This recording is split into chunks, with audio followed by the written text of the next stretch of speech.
sa pasalubong! Yehey! Ayan po. And the sparkling wine. And the Kit Kat. And the what else? Ano meron? Sige, isa-isahin mo na. Kung anong meron. What's that? Oh, love. It's a purse. It's a purse. Thank you.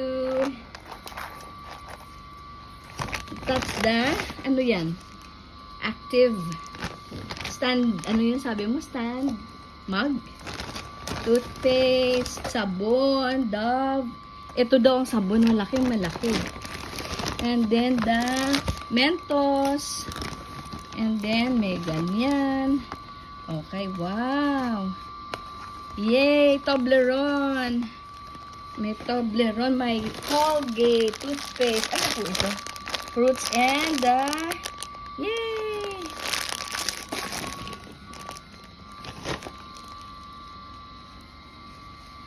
And this, strawberry and raspberry. And then, yan, ito. What's that? Peanut butter? Parang. Ito, mga skincare. Then, Omega Pack nga. Ito yung laundry. Das. Sinasabi ni Mama. Ayan. Okay. Tsaka, wow. Unbagging. Hindi unboxing. What's that? Coffee? Coffee nga eh. Coffee. This one. Okay. Toothpaste, Colgate, and toothbrush. Ah, the Dove. And the... Yes. Ano to? Corned beef. Ayan po, corned beef. Dalawang corned beef. Ah, thank you Lord sa mga biyaya. Ito. At saka, may paracetamol pa. At saka may ganito pa. Thank you, thank you. Oh, sack of rice. Ayan. That's the bag where they placed all of these. May mga groceries, candies, chocolates, toothbrush, toothpaste, canned goods, ayan. Tsaka itong tumbler, and coffee. Meron pang, tawag po dyan. Sponge. Yes, may sponge pa. May laundry soap na mega pack. My goodness. And then, ayan, shampoo. I think this one is hand wash. And the Dove na soap paper pack. Mga 3 siguro ang laman nito or 4, diba? Or pwedeng double. Naku, 6. Ayan 6 bars. May Oreo. Oh, diba? Ay, nako, Tito Doy, thank you so much. Thank you so much. Thank you so much. Yes, mga kapatid po ni Sir Cloud. So, thank you so much. Ayan po. At may laman pa. Yung sa sa Junakis ko, kay Baby Cloud, itinago niya na yung kanya, syempre. Kanyang bag na maganda. Pati na yung kanyang skincare. Sa kanya yun eh. Opo. Ay, eto ba pala? Eto nga pala. Oh, gamit na gamit ko. I'm using this now. Etong ganda niya. Oh, wow. DKNY. May double zipper here. Eto po. Nagamit ko na kanina nung hinatid ko si Baby Cloud. Ayan. Tapos double.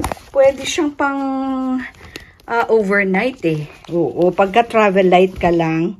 Ang ganda kaya. Ayan. Pinasok ko na lang yung aking maliliit na bag. At eto. So, lagyan mo ng damit mo. You can travel light. Oo. Pwede mo na siya pang overnight. Imagine that. Okay. Tapos, I learned my lesson na nung nakaraan, yung aking 10 pounds ay hindi ko ginastos talaga. This time, yung 20 pounds, dinoble nila, no? Oo, papa-exchange po natin. Ang rate ngayon, or maybe, medyo palaki-lakihin lang natin kasi parang mga last month, 80 plus pa yung pounds, no? So, ngayon, ang pounds pala ay 77. So, pwedeng palaki-lakihin natin. Nakita nyo na yung pounds, no? Dahil sandali, kunin ko. 100 years na pala yung Tesco. Oo, ayan po, oh. Doon pala nila pinamili yan. Mga ito. Oh, Kenko, 5.50 pounds. Oo, pounds nga po eh. UK pounds. Oh, may paracetamol pa, may Johnson's Baby Cotton Buds. Kung ano-ano na lang, kung ano-ano na lang dinadala nila, imagine. Actually, pinaano nila to, pina-box. Opo, nauna yata itong dumating kesa kanila kasi sobrang ano naman si Cloud. Ayan po, polymer na siya, polymer. Kaya na-demonetize na po yung ating money na hindi polymer. Kahit Philippine money, ganun din po, polymer na talaga kasi it's made of plastic and it's harder daw to counterfeit. Mas durable naman siya talaga, no? It's a more durable material compared to cotton and with linen. Yung US dollars po, kasi cotton, 75% cotton and 25% linen. So that it will be more durable.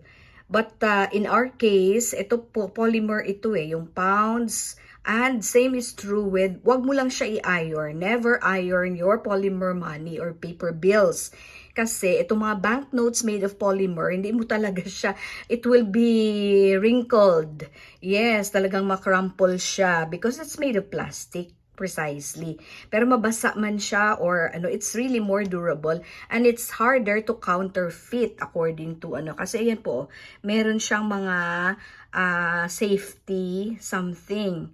Oo, I will compare it with our Philippine money. Ito po, meron na akong 50 dito. Ayan, ang 50 natin, napakaganda. At saka even yung 500 and even yung ating 1,000. Actually, nanalo po sa contest ng design yung ating Philippine peso na 1,000 pesos. The 1,000 piso polymer banknote of the Bangko Sentral ng Pilipinas or BSP won the International Banknote Society's Banknote of the Year Award for 2022. Okay, so International Banknote Society ang nagbigay ng award, IBNS. The 1,000 piso polymer is the first Philippine banknote to win the award. It won over banknote finalists from Algeria, Barbados, Egypt, Northern Ireland, and Scotland. In announcing the award, the IBNS said the Philippines successfully designed in eye-pleasing blue combines an endangered species with an environmental motif. So IBNS is a global non-profit organization that recognizes exceptional banknotes issued each year on the basis of artistic merits such as design and use of colors as well as high-quality security features. The obverse side of the 1,000 piso polymer banknote showcases the Philippine eagle, which symbolizes the Filipino people's uniqueness, strength, power, love for freedom, and sharp vision. Bo naman. It also features the national flower, Sampaguita, which represents purity, simplicity, humility, and strength. Its reverse side, meanwhile, showcases the Tubataha Reefs Natural Park, a United Nations educational, scientific, and cultural organization World Heritage Site. The Tinalak Weave design of the Tiboli people and the South Sea Pearl. Yon. So the BSP began circulating the award-winning banknote in April 2022. It was printed by Note Printing Australia, a wholly owned subsidiary of the Reserve Bank of Australia, Australia's central bank. Yan. So, sige. So, that's our award-winning banknote, the 1,000 piso.